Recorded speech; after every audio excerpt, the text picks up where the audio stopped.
하나님의 말씀은 로마서 5장 6절에서 11절입니다. 로마서 5장 6절에서 11절.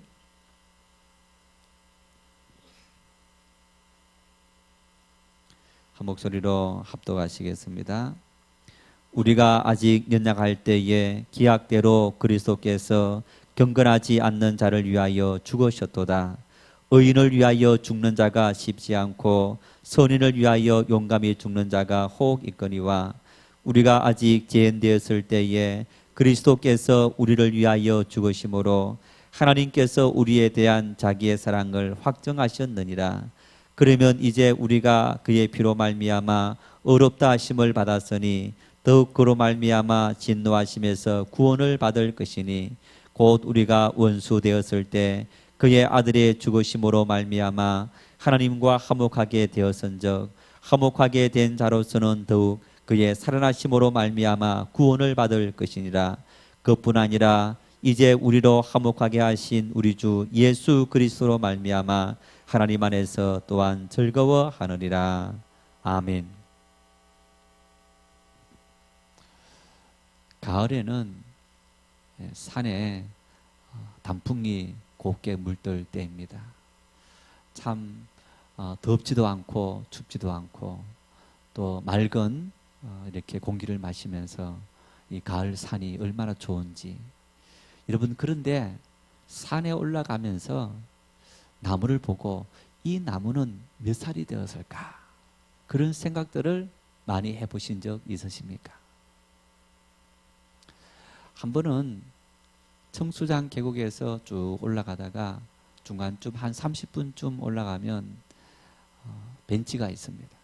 그리고 그 벤치 둘레에 아주 한 30m 넘는 그런 소나무들이 쭉쭉 뻗어 있는 그런 모습을 볼 수 있는데 그 벤치에 들어누워서 하늘 쳐다보다가 이런 생각이 들었습니다. 저 소나무는 나이가 몇 살일까? 저 소나무들은 몇 살을 살까? 그런 궁금증이 생겼습니다. 나무가 수명이 있습니까? 없습니까? 여러분, 저 북한산이 몇 년쯤 됐을까요?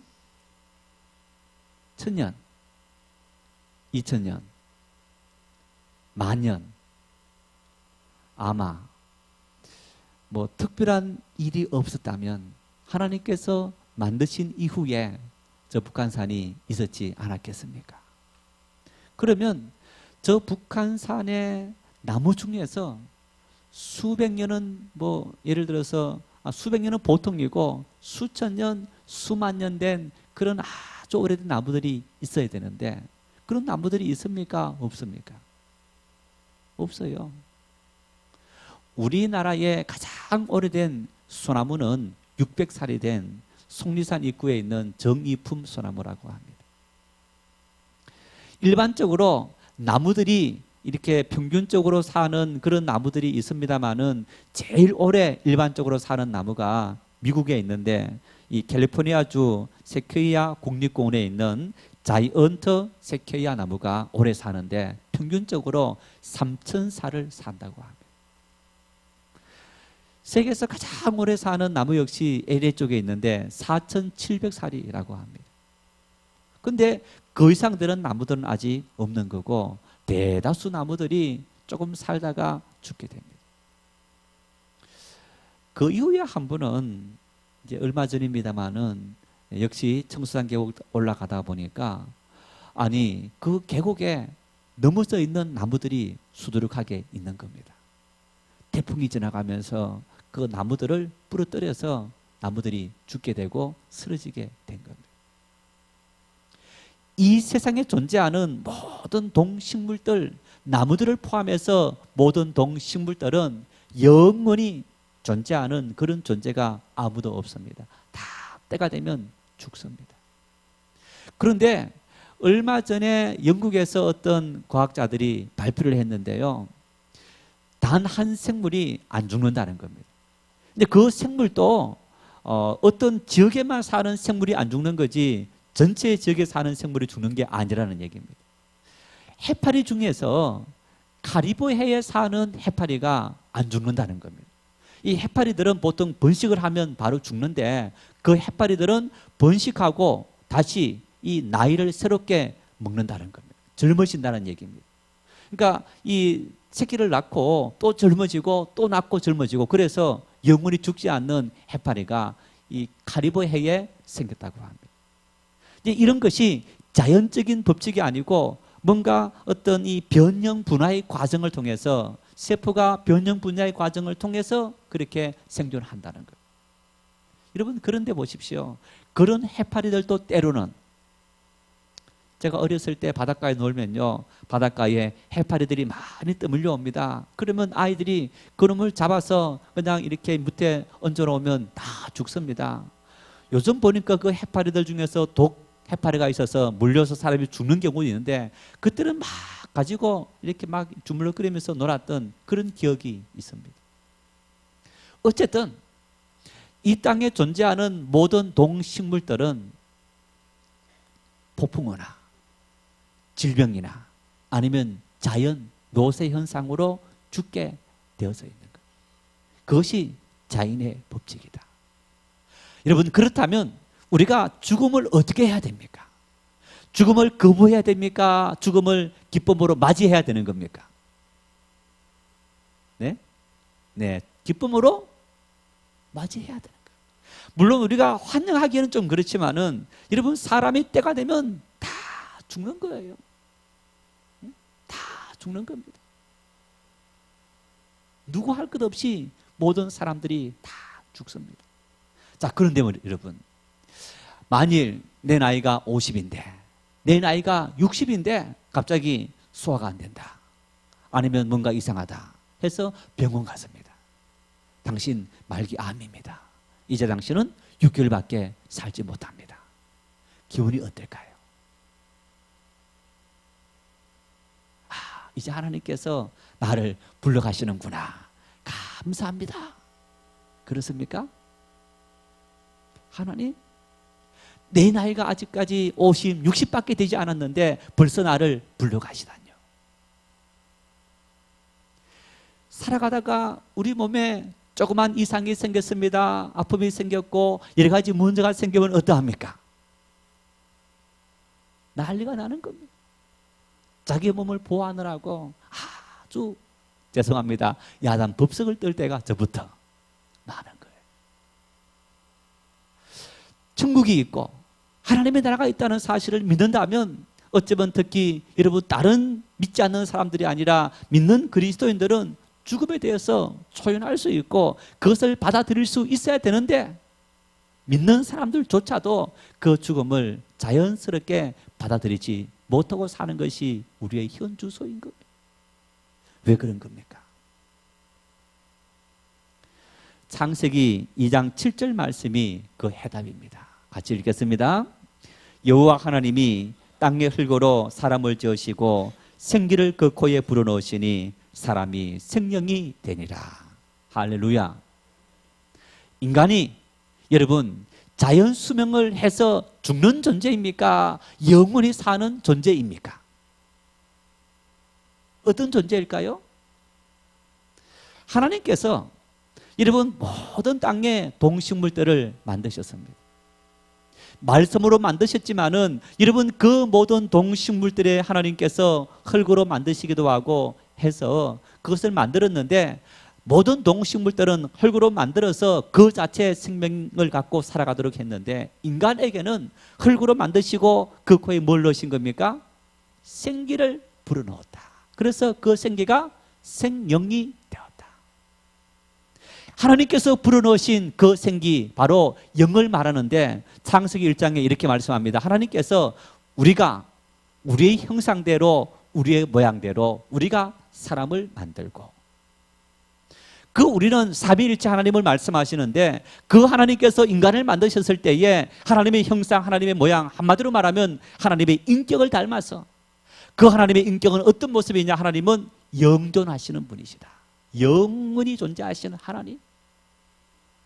그래서 인간은 하나님으로부터 만드실 때 어떤 존재로 만들었느냐? 영원히 사는 존재로 만드셨음을 믿을 수 있기를 바랍니다. 그래서 다윗이 고백합니다. 시편 37편 29절에 같이 읽겠습니다. 의인이 땅을 차지하며 거기서 영원히 살리로다. 얼마요? 영원히 살리로다. 의로운 사람은, 하나님의 백성들은, 하나님의 자녀들은 하나님의 나라에서 하나님께서 창조하신 대로, 영원한 존재로 창조하신 대로 영원히 그곳에서 하나님을 찬양하며 살아가는 그런 존재가 인간인 겁니다. 자, 여러분, 그래서 우리가 죽음을 맞이해야 됩니까? 거부해야 됩니까? 어떻게 해야 됩니까?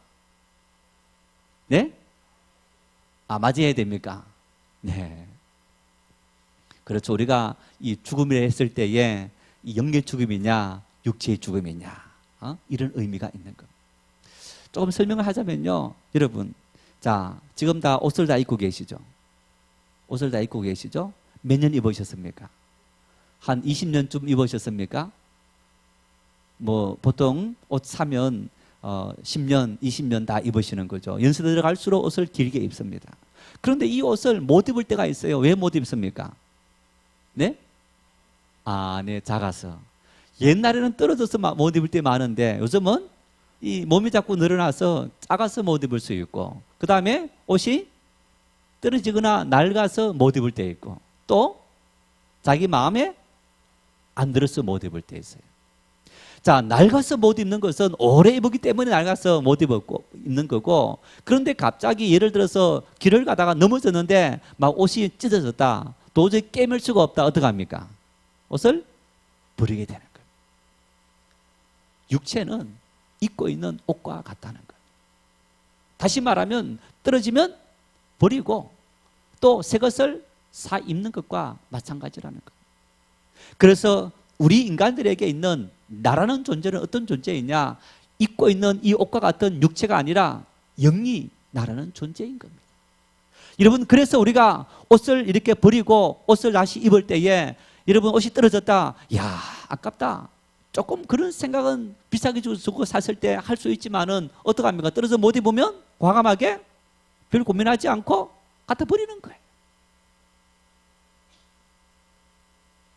하나님께서 흙으로 인간을 만드시고 그 코에 생기를 불어넣으시면서 생명이 되었다, 영원히 사는 존재가 되었다. 그래서 우리는 어떤 존재이냐? 육을 가진 존재인과 동시에 우리의 본질은 영적인 존재라는 겁니다.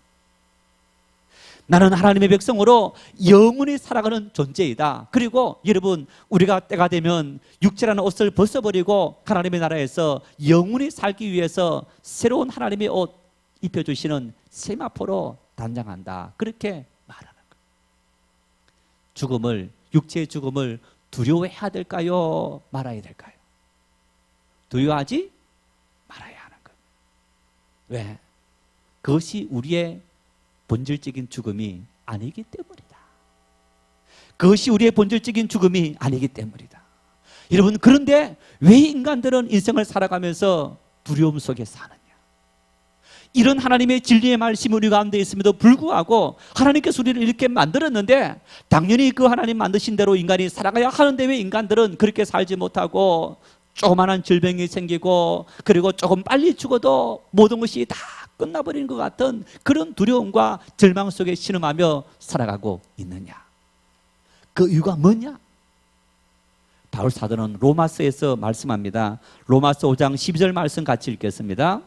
그러므로 한 사람으로 말미암아 죄가 세상에 들어오고 죄로 말미암아 사망이 들어왔나니 이와 같이 모든 사람이 죄를 지었으므로 사망이 모든 사람에게 이르렀느니라.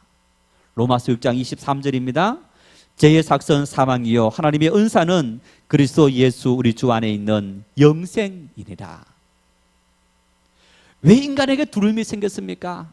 왜 우리에게 고통이 생겼고 왜 우리가 죽음에 대해서 그토록 거부하는 삶을 삽니까? 죄 때문이란 겁니다. 죄 때문에 인간들은 하나님을 보는 눈이 사라져버렸고 그 죄가 하나님과 우리 사이의 관계를 단절시켜버렸기 때문에 우리에게는 두려움이 생겼다는 얘기입니다. 죽음에 대한 두려움. 여러분, 죽음에 대한 두려움은 단순히 그저 내 생명이, 육체의 생명이 끝난다, 그것만 있는 것이 아닙니다. 삶의 모든 영역이 그 두려움과 연결되어지는 겁니다. 자, 돈이 없으면 어떤 일이 벌어집니까? 먹을 양식을 못 사게 됩니다. 먹을 양식이 없으면 먹지 못해서 배고파서 굶어 죽게 되는 거예요. 인간이 살아가는 모든 삶의 원리는 여러분 거기에서부터 출발되어지는 거예요. 그래서 우리 인간들이 그렇게 악착같이 돈을 벌고 다른 사람 생명을 취해서 돈을 버는 그런 어떤 모든 삶의 원인에는 물론 자신의 쾌락을 위해서 하는 사람들도 있지만은 어떤 그런 가장 기본적인 인간의 생리적인 욕구, 그 욕구를 충족시키고자 하는 그 욕망이 사람의 이 건조 속에 자리 잡고 있는 겁니다. 바로 죽음에 대한 두려움. 본래 하나님께서 만드신 인간들은 여러분 그런 두려움을 갖고 살아가는 존재였느냐? 아닙니다. 보십시오. 에덴 동산에서 하나님께서 아담과 하와를 만드시고 말씀합니다. 너가 이것을 관리해라. 그리고 너에게 내가 식물을 주겠는데 모든 열매들을 너희가 식물로 삼아서 먹어라. 여러분 에덴 동산에 살아가면서 아담과 하와가 어떤 먹을 염려를 하고 일할 걱정을 하고 아무를 걱정하지 않고 살아가는 그런 존재였던 겁니다. 여러분 그런 인간들이 하나님과의 그 관계를 끊어버리고 하나님 없이 나 스스로 살 수 있습니다. 그 하나님과 나 사이에 단절 이루은 그 일로 말미암아서 우리에게 죄가 들어오고 두려움이 들어오고 우리에게 영원한 형벌이 들어오게 된 겁니다. 죄. 지난주에 말씀을 드린 것처럼 단순히 도덕적인 윤리적인 죄를 지으면서 내가 도둑질했다, 살인했다, 간음했다, 여러분 그 이전에 하나님 없이 나 스스로 살 수 있습니다. 불신앙. 만일 오늘 우리의 마음속에 여러분 이 자리에 내가 아무리 오랜 시간 앉아있다 하고 수십 년 동안 내가 이 자리에 앉아있다 할지라도 예수 그리스도를 내가 믿지 않고 하나님을 믿지 않는다면 그 사람은 구원받지 못한 사람인 겁니다. 그런 사람에게는 인생의 참된 평화, 하나님의 참된 평화가 우리 마음속에 깃들 수 없는 겁니다. 때로는 죄를 조장하는 것은 아니지만은 연약해서 어떤 알면서도 자신도 통제하지 못해서 죄를 지을 경우들이 있습니다. 그러나 그럼에도 불구하고 나는 하나님은 살아계심을 확실히 믿습니다. 그 사람은 구원을 받게 되는 겁니다. 자식이 잘못 저지르고 잘못 행동을 하고 나가서 문제 일으킨다고 여러분 그 자식을 내 자식 아니라고 하는 부모들이 있습니까? 엄마 아빠 용서해 주십시오. 내가 잘못했습니다. 내가 이런 죄를 저질렀고 이런 잘못을 저질렀습니다. 내가 이런 큰 불의를 사회 속에 행했습니다. 여러분 세상의 모든 사람들이 그를 비판하고 비난한다 할지라도 그 부모는 그 자식 용서해 주는 겁니다. 우리 하나님 아버지가 바로 그런 분인 겁니다. 여러분 우리가 뻔뻔하게 하나님 앞에 와서 하나님 이런 죄를 저질렀습니다. 여러분 그 고백하기 이전에 그 하나님을 나의 하나님이라 믿게 될 때 여러분 그 은혜 안에서 우리가 풍성한 주님의 사랑을 누릴 수 있게 되는 겁니다. 그 주님을 믿음으로 고백할 수 있기를 바랍니다. 어떻게 하면 우리가 이런 모든 죄로부터 영원한 생명을 얻을 수 있는 겁니까? 바로 예수 그리스도 우리 주 안에 있는 영생이니라 그렇게 말씀합니다. 예수 그리스도를 믿음으로 말미암아 영원한 생명을 얻게 되는 겁니다. 그래서 예수님께서 말씀합니다. 내가 길이요 내가 진리요 내가 생명이니라. 예수님을 통하지 않고는 우리가 영원한 생명을 얻을 수 없고 하나님을 만날 수 없고 하나님의 은총을 누릴 수 없고 영원한 생명 안에서 우리가 참된 평안을 얻을 수 없다는 얘기입니다. 왜 예수님이어야 합니까? 예수님 아니고도 이 땅에 많은 성령 군자들이 있다고 이야기하고 각 종교마다 수많은 사람들을 신을 만들어서 이 신이 우리를 구원했다고 말하는데 여러분 왜 우리는 기독교인들은 예수 그리스도를 믿어야 된다고 이야기하는 겁니까? 나 대신 우리 대신 피 흘려 내 목숨값을 지불한 분은 예수님밖에 없기 때문입니다. 죄로 말미암아 모든 사람이 다 죽게 되었습니다. 아니 우리는 죽어 마땅할 그런 존재인데 예수님께서 내가 너 대신 죽겠다.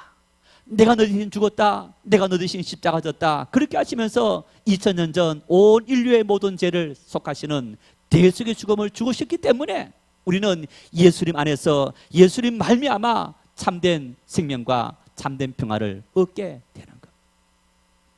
그래서 예수님께서 말씀합니다. 마태복음 11장 28절 같이 읽겠습니다. 수고하고 무거운 짐진 자들아 다 내게로 오라. 내가 너희를 쉬게 하리라. 수고하고 무거운 짐진 인생들아. 창세기 3장에 보면 이런 말씀이 있습니다. 인간이 죄를 지었습니다. 인간의 죄를 짓고 그 하나님께서 오셔서 죄 짓는 인간에게, 그리고 인간을 유혹한 뱀에게, 뱀은 너부터 지금부터는 너는 땅을 기어다니고 그런 저주를 내리시고 사람에게 역시 저주하셨는데 어떤 저주하셨느냐? 하와에게는 잉태하는 고통을 대했고, 그리고 아담에게는 너가 수고하는 고통을 준다. 아무리 땅에 심고 갈아도 땅에서 엉겅퀴가 나서 너로 하여금 더 수고하도록 만들 거다. 그리고 하와에게는 자녀를 낳는 잉태하는 고통.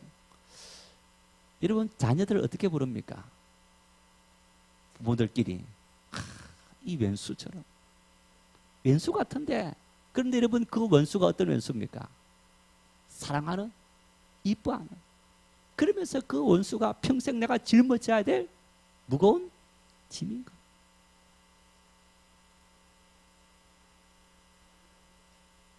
공부 시켜놓으면 다 끝난 겁니까? 끝나지 않았습니다. 이제는 자식 낳으면 손주들 다 길러줘야 됩니다.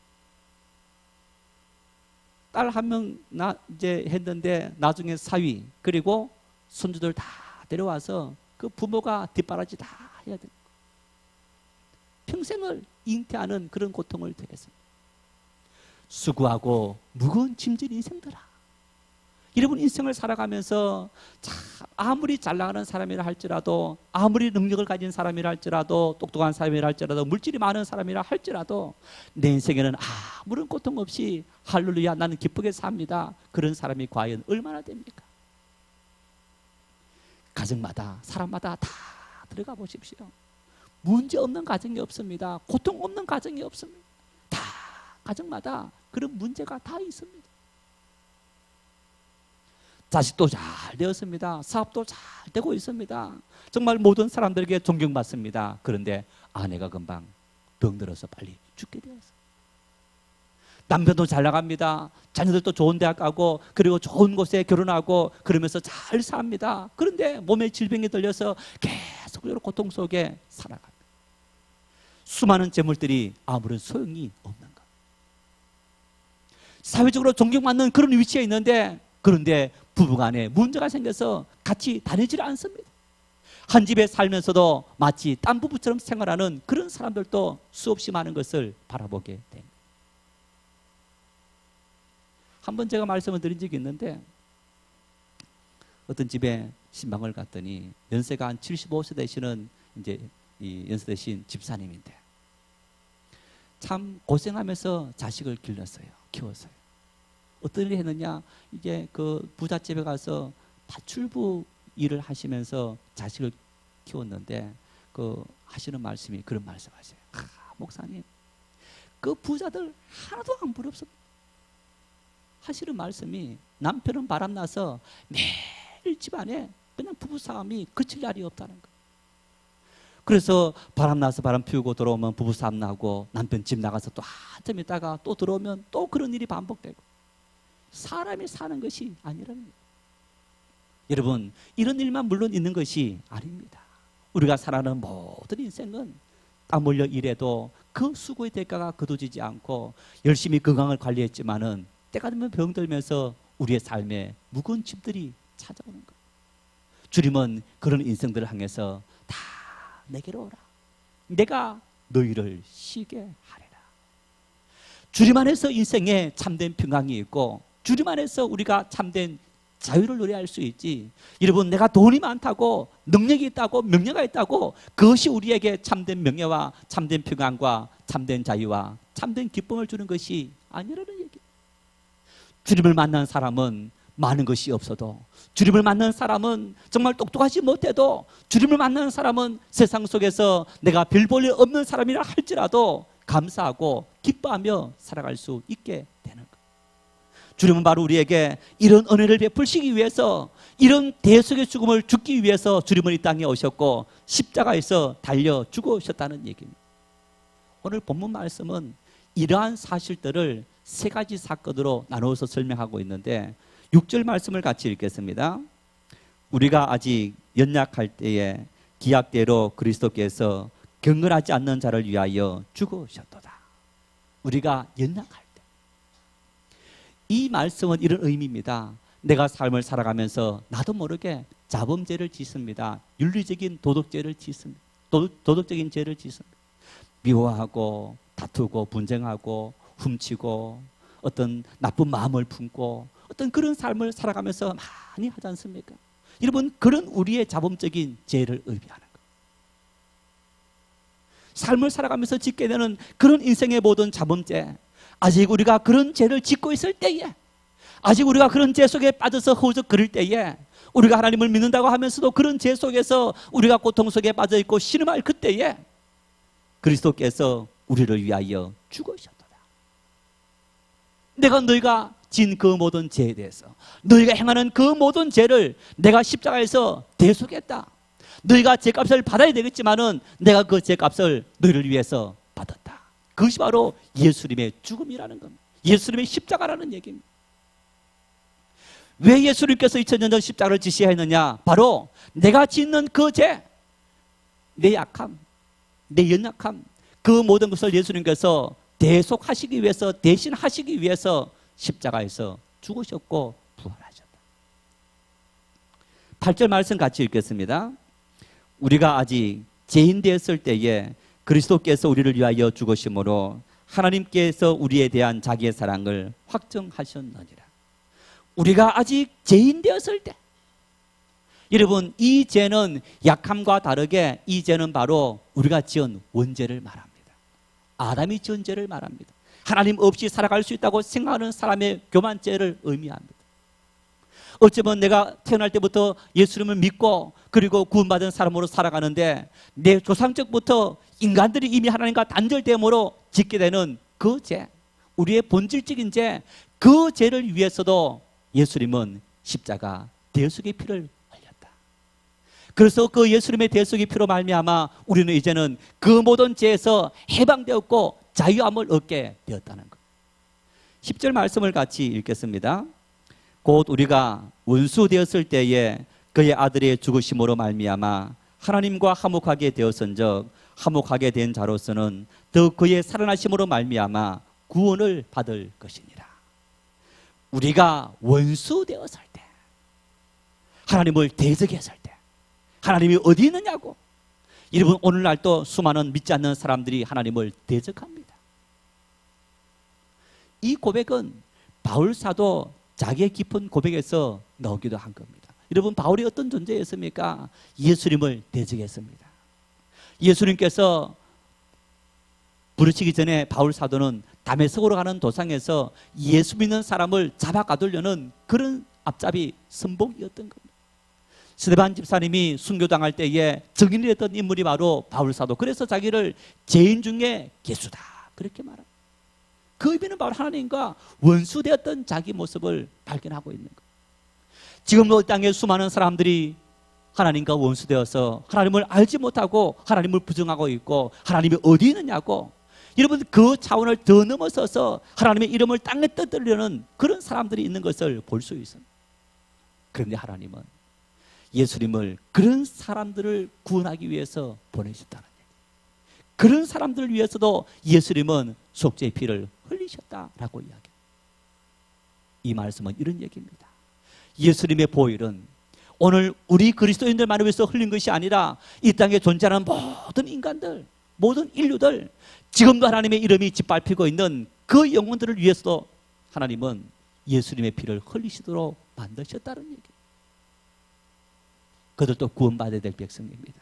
그들도 하나님의 사랑을 입어야 될 백성이라는 얘기입니다. 그래서 예수님께서 마태복음 5장 44절 이렇게 말씀합니다. 나는 너희에게 이르노니 너희 원수를 사랑하며 너희를 박해하는 자를 위하여 기도하라. 너 원수를 사랑해라. 하나님의 이름을 짓밟고 하나님의 이름을 비방하는 사람이라 할지라도 그 영혼 위해서 예수님은 대속의 피를 흘리셨는데 그도 구원받아야 될 하나님의 백성이라는 얘기예요. 사랑으로 그 마음을 녹이고 사랑으로 그 마음을 주님께 돌아오도록, 그리고 하나님의 사랑을 그들에게 보여줘야 될 책임과 사명이 우리 모두에게 주어져 있다고 이야기하는 것. 더 나아가서 예수님께서 행하신 대속의 죽음, 여러분, 우리 위해서 흘리신 그 대속의 피는 단순히 우리의 죄만 해결하는 것이 아닙니다. 여러분, 죄가 해결됨으로 우리 전 인격이 구원받는 그런 역사가 나타나는 거예요. 그래서 이사야가 고백합니다. 이사야 53장 5절 같이 읽겠습니다. 그가 찔림은 우리의 허물 때문이요 그가 상함은 우리의 죄악 때문이라. 그가 징계를 받음으로 우리는 평화를 누리고 그가 채찍에 맞음으로 우리는 나음을 받았도다. 그가 찔림은 내 허물 때문이다. 내가 짓는 많은 자범죄들, 수많은 죄들 때문이다. 그가 상함은 우리의 죄악 때문이다.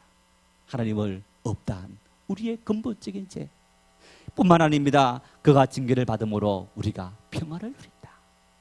인생을 살아가며 수없이 많은 수고와 슬픔, 고민, 염려, 걱정, 것입니다. 그 모든 것에서 우리가 참된 자유를 얻게 된다는 것 뿐만 아니라 그가 채찍에 맞음으로 우리는 나음을 받았도다. 모든 질고에서 우리가 해방되고 자유함 얻을 수 있는 치료되는 역사가 우리의 삶 속에 이루어진다고 이야기합니다. 하나님의 구원은 우리의 삶 전체를 구원하는 전인적인 구원이라고 오늘 성경은 우리에게 말씀해 주고 있는 겁니다. 예수님의 대속의 피는 여러분 단순히 우리에게 믿음을 줘서 그 믿음으로 말미암아 우리의 모든 전 삶의 영역 속에 하나님의 영광이 나타나도록 우리를 인도하시는 그런 하나님의 은혜인 줄 믿을 수 있기를 바랍니다. 예수 믿는 사람은 그런 은혜를 누려야 되는데, 여러분 오늘날 수많은 예수 믿는 사람들이, 특히 젊은 영혼들이 하나님을 믿으면서도 예수님의 대속의 죽음을 받아들일 수도 없고 이해할 수 없다고 합니다.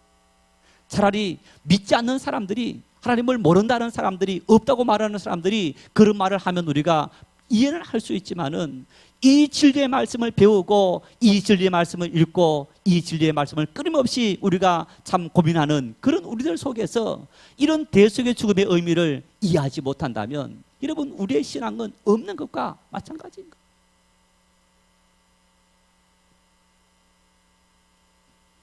왜 하나님의 아들이신 예수님께서 이 엄청난 십자가를 져야 한 겁니까? 어떤 사람들은 말합니다.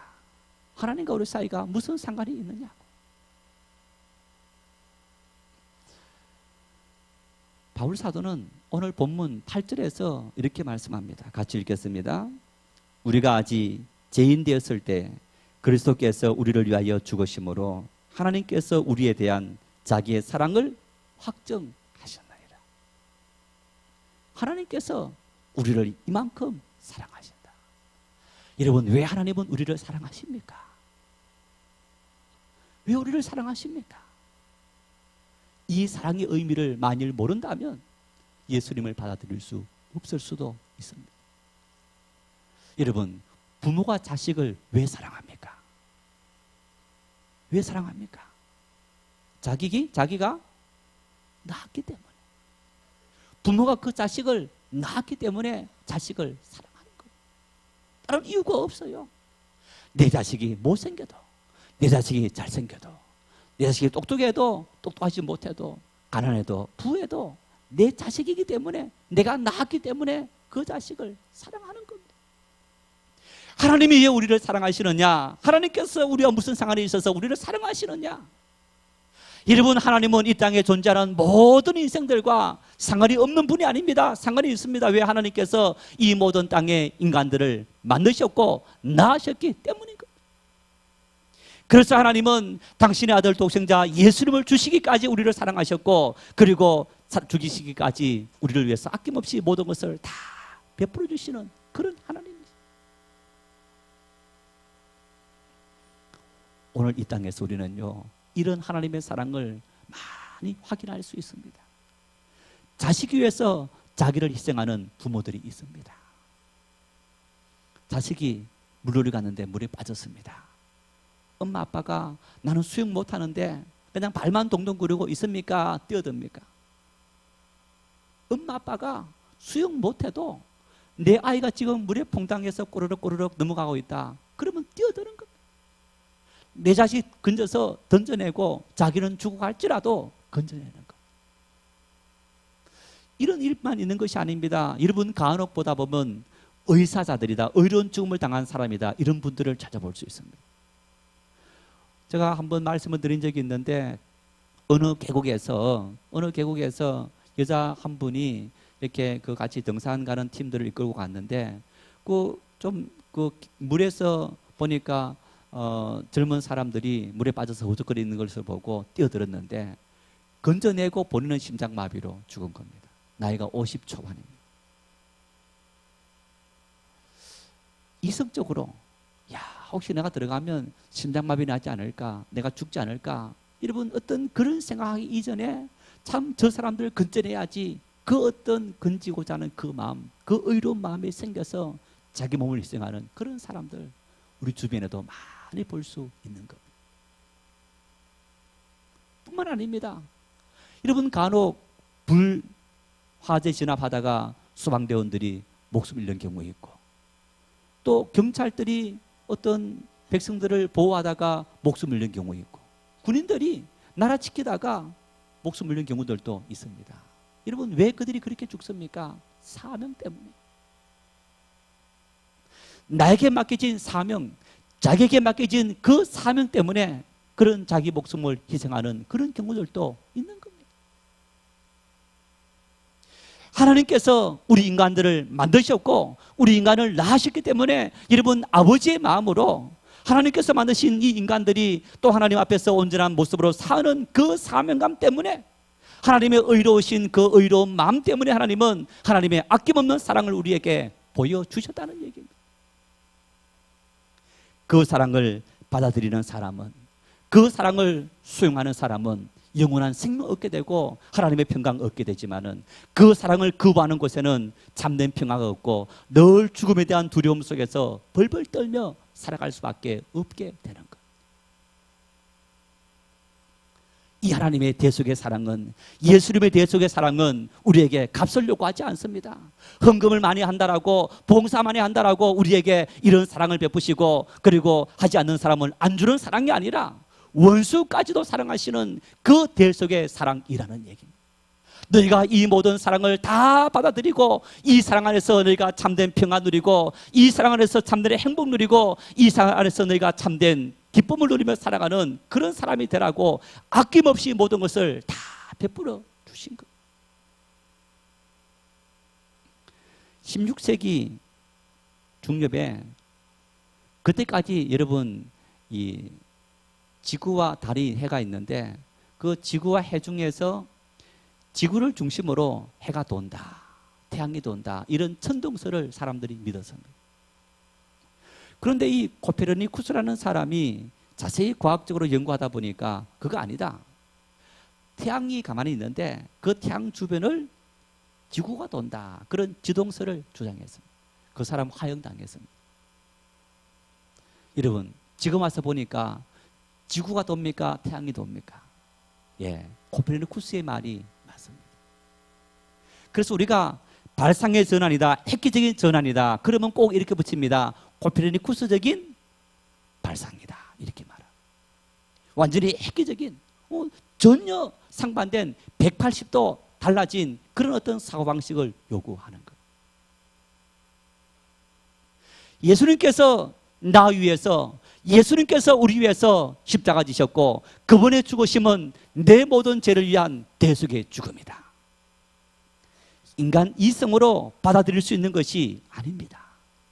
내 생각으로, 내 의지로 받아들이기 이전에 하나님의 은혜가 우리의 심령 속에 임할 때에 받아들일 수 있는 그런 사건이고, 여러분, 그 사건을 받아들이기 위해서는 우리가 획기적인 코페르니쿠스적인 그런 발상의 전환이 일어나야 한다는 겁니다.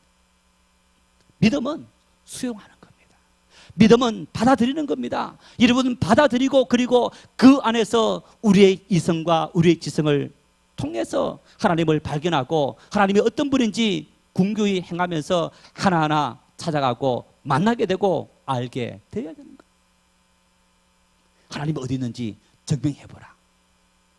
당신이 내 아빠인지 내 엄마인지 증명해보라 말하지 않습니다. 받아들입니다. 주님을 나의 구세주로 받아들일 수 있기를 바랍니다. 주님의 죽으심은 나 위한 대속의 죽음인 것을 믿으시기를 바랍니다.